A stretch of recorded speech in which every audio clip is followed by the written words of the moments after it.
Ranji trophy ക്രിക്കറ്റിൽ കേരളത്തിൽ ഇന്ന് ചരിത്ര ഫൈനലാണ്. നിങ്ങൾക്കറിയാം, കിരീടം ലക്ഷ്യമിട്ട് കേരളം വിദർഭയെ നേരിടുന്ന ദിവസമാണ്. നാഗ്പൂർ വിദർഭ ക്രിക്കറ്റ് അസോസിയേഷൻ സ്റ്റേഡിയത്തിൽ ഇന്ന് രാവിലെ 9:30 മണിക്കാണ് വാശിയേറിയ ഈ മത്സരം നടക്കുക. നാഗ്പൂർ വിദർഭ ക്രിക്കറ്റ് അസോസിയേഷൻ സ്റ്റേഡിയത്തിൽ നിന്ന് നമ്മുടെ പ്രതിനിധി അനിൽ വാസുദേവ് തത്സമയം ചേരുകയാണ്. അനിൽ, എല്ലാ മലയാളികളും ഇന്നത്തെ ഈ കളി കാണാൻ കാത്തിരിക്കുകയാണ്. കാരണം രഞ്ജി ട്രോഫി കേരളത്തിന് കിട്ടുന്നു എന്ന് പറഞ്ഞാൽ അതൊരു ചരിത്ര സംഭവമാണ്. പറയൂ.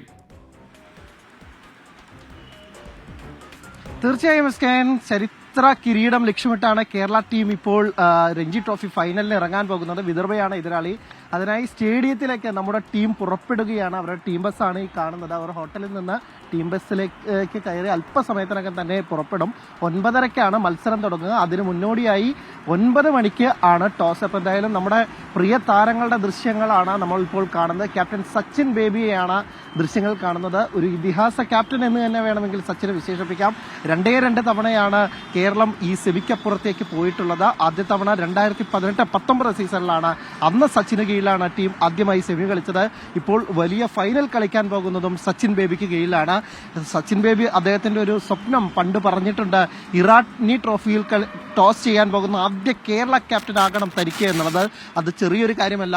ഈ ടൂർണമെന്റ് ജയിക്കുകയാണെങ്കിൽ റെസ്റ്റ് ഓഫ് ഇന്ത്യ ടീമിനെ നേടാനുള്ള ഒരു അവസരമാണ് കേരള ടീമിനും വരുന്നത്. എന്തായാലും ആ ആദ്യ ക്യാപ്റ്റൻ കേരള ക്യാപ്റ്റനായി മാറട്ടെ സച്ചിൻ ബേബി എന്നുള്ളതാണ് നമ്മുടെ 24 സംഘത്തിനും ഈ ടീമിന് ആശംസിക്കാനുള്ളത്. ഒപ്പം തന്നെ കേരളക്കാരെ ഒന്നാകെ ആഗ്രഹിക്കുന്നത് ഈ കാര്യങ്ങൾ തന്നെയാണ്. ഇപ്പോൾ കേരള ടീമിന്റെ ഓരോരോ താരങ്ങൾ ഹോട്ടലിൽ നിന്ന് വന്ന് ബസ്സിൽ കയറി കഴിഞ്ഞു. ഇനി ഏതാനും നിമിഷങ്ങൾക്കകം ടീം വിദർഭ ക്രിക്കറ്റ് അസോസിയേഷൻ സ്റ്റേഡിയത്തിലേക്ക് പുറപ്പെടും. ഇവിടെ നിന്ന് ഏതാണ്ട് 10 കിലോമീറ്റർ ആണ് ഈ സ്റ്റേഡിയത്തിലേക്ക് ഉള്ളത്. നമ്മുടെ താരങ്ങളുടെ ദൃശ്യങ്ങളാണ് നമ്മളിപ്പോൾ കാണുന്നത്. എല്ലാവരും ഏറ്റവും സന്തോഷത്തോടെ പ്രതീക്ഷയോടെ തന്നെയാണ് ഈ ഫൈനലിന് ഇറങ്ങുന്നത്.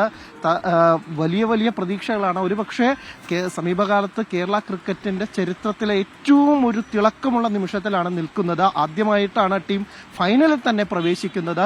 അതും ക്വാർട്ടർ ഫൈനലിൽ 1 റൺസ് ലീഡിന്റെ ബലത്തിൽ, സെമിയിൽ 2 റൺസിന്റെ ബലത്തിൽ, അതും സെമി ഫൈനലിൽ ആ 2 റൺസ് ലീഡ് കിട്ടിയതൊക്കെ തന്നെ ഒരുപക്ഷെ ക്രിക്കറ്റ് ചരിത്രത്തിൽ സമാനതകളില്ലാത്ത തരത്തിലായിരുന്നു. കാരണം ഹെൽമറ്റിൽ തട്ടി പന്ത് തെറിച്ച് സ്ലിപ്പിലേക്ക് പോകുന്നു, നമ്മുടെ ക്യാപ്റ്റന്റെ കൈകളിലേക്ക് പന്ത് വരുന്നു, അങ്ങനെ നമ്മൾ നിർണായകമായ 2 റൺസ് ലീഡ് എടുക്കുന്നു. അങ്ങനെ എല്ലാ തരത്തിൽ നോക്കുകയാണെങ്കിൽ ഒരു സിനിമാറ്റിക് എന്നൊക്കെ തന്നെ പറയേണ്ടിയിരിക്കുന്നു. അങ്ങനെ വലിയൊരു നേട്ടത്തിലാണ് കേരള ക്രിക്കറ്റ് ഇങ്ങനെ ഫൈനലിലേക്ക് പ്രവേശിച്ചത്. എന്തായാലും ഇനി കേരളത്തിന് ആ ഒരു ചരിത്ര ജയം കൂടി ആ തരത്തിലൊരു സന്തോഷം നൽകുന്ന ഒരു പ്രകടനം. ഇതാ നമ്മുടെ സൂപ്പർ സ്റ്റാർ സൽമാൻ നിസാറിന്റെ ദൃശ്യങ്ങളാണ് കാണുന്നത്. നമ്മുടെ അവസാന ലീഗ് മാച്ചിനൊപ്പം തന്നെ ക്വാർട്ടർ ഫൈനലിലെയും സെഞ്ചുറി, സെമി ഫൈനലിൽ സൽമാന്റെ ഒരു നിർണായകമായ അർദ്ധ സെഞ്ചുറി ഈ സൽമാന്റെ തലയിൽ തട്ടിയാണ് ആ പന്ത് ഉയർന്നു വന്നാണ് നമുക്ക് ആ നിർണായക ലീഡ് കിട്ടിയത്. ഒപ്പം തന്നെ അദ്ദേഹത്തിന്റെ മുഹമ്മദ് അസ്റുദ്ദീനുമായുള്ള പാർട്ട്ണർഷിപ്പൊക്കെ തന്നെ വളരെ ക്രൂഷ്യലായിരുന്നു. കേരളത്തിന്റെ ലീഡിംഗ് റൺ ഗെറ്ററാണ് സൽമാൻ നിസാർ ഈ സീസണിൽ. എന്തായാലും സൽമാനിനും വലിയ പ്രതീക്ഷ വെക്കുകയാണ് ടീം. ഇത്തവണ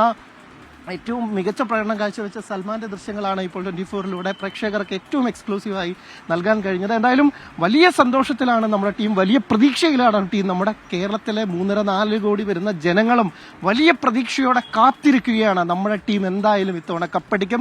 എതിരാളികൾ ചില്ലറക്കാരല്ല. ഈ സീസണിലെ ഏറ്റവും മികച്ച ടീമാണ് അവർ. 40 പോയിന്റ് നേടിയാണ് അവർ നോക്കൌട്ട് സ്റ്റേജിലേക്ക് മുന്നേറിയത്. ക്വാർട്ടർ ഫൈനലിലും സെമിയിലും വിജയിച്ചു. അതും സെമിയിൽ നിലവിലെ ചാമ്പ്യന്മാരായ മുംബൈ തകർത്തെറിഞ്ഞാണ് വന്നത്. കഴിഞ്ഞ സീസണിലെ ഫൈനലിസ്റ്റുകളായിരുന്നു. വിജയ് ഹസാരയിൽ അവർ ഫൈനലിലെത്തിയിരുന്നു. അങ്ങനെ സമീപകാലത്ത് ഇന്ത്യൻ ക്രിക്കറ്റിലെ ഏറ്റവും മികച്ച ടീമാണ് വിദർഭ. പക്ഷേ അവർക്കെതിരെ നമുക്ക് ആശങ്കകളില്ല. കാരണം നമുക്ക് നൽകിയ വിജയങ്ങൾ നമ്മുടെ പ്രകടനങ്ങളിലൊക്കെ തന്നെ ക്ഷയ്ക്കുകയാണ് ടീം. അവരുടെ നിരയിൽ വലിയ വലിയ താരങ്ങളുണ്ട്. ധ്രുഷോറയുണ്ട്, യാഷ്രോദുണ്ട്, കരുൺ നായരുണ്ട്. പക്ഷെ എന്നിരുന്നാൽ പോലും നമ്മുടെ ടീമിലും മിന്നും താരങ്ങളുണ്ട്. കളിയുടെ ആ ദിവസത്തിൽ ഏറ്റവും മികച്ച പ്രകടനം ആര് കാഴ്ചവെക്കുന്നോ അവരായിരിക്കും ചാമ്പ്യന്മാർ. ആ ഒരു മന്ത്രയിൽ മാത്രം വിശ്വാസം അർപ്പിച്ചാണ് എതിരാളികൾ ആരുന്നതോ അവരുടെ മുൻകാല റെക്കോർഡുകൾ ഒന്നും തന്നെ പരിശോധിക്കുകയാണ് നമ്മുടെ ടീം ഇറങ്ങിയിട്ടുള്ളത്. എന്തായാലും എല്ലാവിധ ആശംസകൾക്കും ഒരിക്കൽ കൂടി.